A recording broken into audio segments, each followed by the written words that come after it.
नमस्कार सर्वांना, कसे आहात तुम्ही सगळे? चला का सगळ्यांचं नाश्ता वगैरे आणि स्वागत आहे तुमचा माझा मिनी ब्लॉगमध्ये.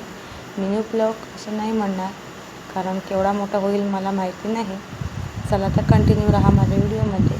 आणि हे बघा आमच्या पावसाचं स्टॉक आहे. नारळ हे सगळं 20 रुपये एक आणलं होतं नारळ.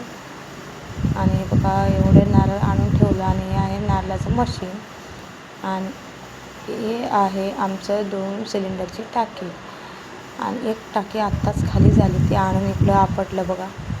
आणि आता ही भरलेली होतं, ते आता जाऊन लावायचे आहे, कारण जेवण पण बनवायचं होतं मला. आणि सिलेंडर पण खाली झालं.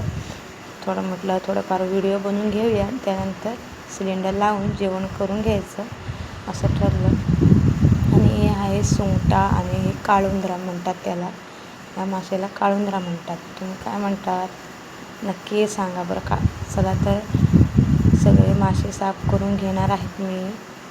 आणि हे बघा बाहेर बघा कसं ऊन पडलं होतं कडक. सकाळी पाऊस लागलं होतं आणि त्यानंतर पाऊस ऊन असं चालूच होतं.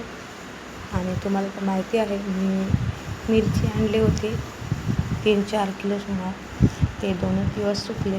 त्यानंतर पाऊस सुरू झाला आणि आता बघा काय नाटक करत आहे पाऊस. चला तर बघूया काय होतं.